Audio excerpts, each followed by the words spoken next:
Chers diocésains, bonjour.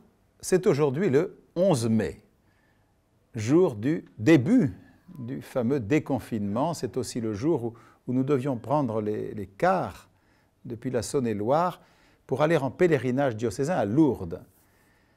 Peut-être le savez-vous, à partir d'aujourd'hui 11 mai, les chapelains ont reçu toute latitude pour ouvrir à nouveau les portes du sanctuaire et permettre à des groupes en petit nombre de venir prier à la grotte.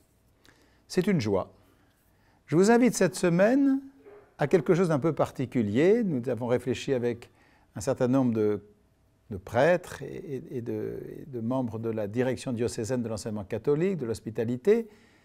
Nous allons cette semaine vivre une démarche de pèlerinage à Lourdes depuis chez nous, en restant dans notre Nazareth, dans notre lieu ordinaire de vie. Je vous invite donc à rejoindre ce pèlerinage diocésain particulier cette année, avec une infinie ouverture de cœur pour demander la grâce d'une foi plus vive et d'une charité plus active. Pour cela, concrètement, via le site internet du diocèse d'Autun, voici les rendez-vous auxquels je vous invite, qui que vous soyez. Il y aura donc une conférence d'environ 20 minutes chaque matin à 10 h sur le site internet du diocèse d'Autun. Le sujet de cette conférence portera sur le thème des pèlerinages de cette année à Lourdes, à savoir le grand mystère de l'Immaculée Conception, c'est-à-dire de la personne vivante de la Mère de Jésus dans sa relation très unique à Dieu et avec nous. Demain, mardi 12 mai, le Père Grégoire Drouot, vicaire général, donnera la première conférence, donc à 10 h. Mercredi et jeudi, ce sera le tour des Pères Bernard Binon et Rémi Fernandez, et j'interviendrai moi-même vendredi.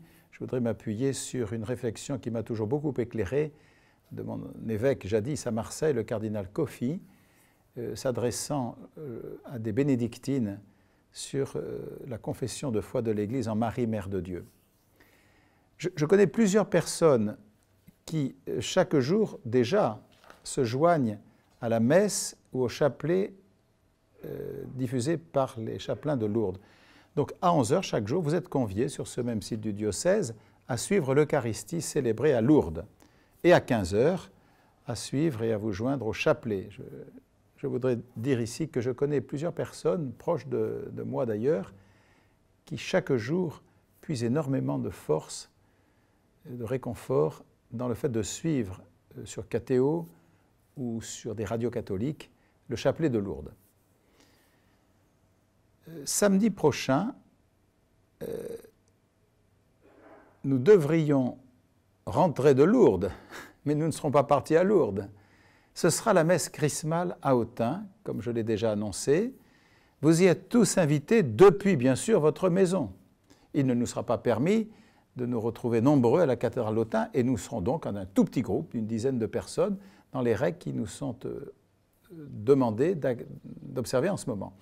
Vous êtes donc tous invités à vous unir spirituellement à partir du site internet si vous pouvez y accéder, ou bien autrement si vous n'avez pas d'internet, par la prière. Samedi prochain 16 mai, à 9 h du matin, je donnerai une méditation biblique, et puis à 10 h, ce sera en direct sur notre site internet la diffusion de la messe chrismale, par laquelle, d'une manière très particulière, les prêtres aussi renouvellent leur communion avec l'évêque dans le oui à leur commune ordination.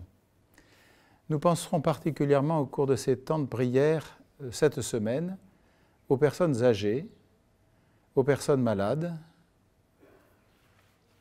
aux personnes aussi ayant un handicap, aux catéchistes qui commencent à reprendre maintenant avec beaucoup de générosité la catéchèse avec des petits groupes d'enfants et de jeunes. Je pense aussi aux éducateurs de jeunes, pas seulement aux catéchistes, mais à tous ceux qui, dans les écoles, se dévouent beaucoup et ont beaucoup travaillé cette entrée dans un déconfinement difficile, comme vous le savez. Et je pense bien sûr aux hospitaliers et aux soignants de tous bords.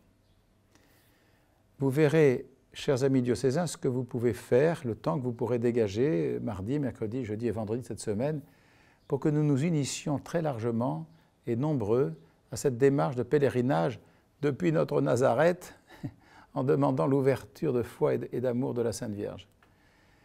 Oui, que la douceur de Marie, la prière aussi des saints et des saintes, les saints et saintes connus, et puis aussi tous les saints de la porte d'à côté, comme dit le pape, les saints inconnus et qui vivent aujourd'hui, que cette prière des proches et de l'Église tout entière vous soit un puissant réconfort. Qu'elle vous soit aussi, en cette semaine, la cause d'une grande joie. Je vous souhaite une bonne semaine de prière et aussi un bon pèlerinage.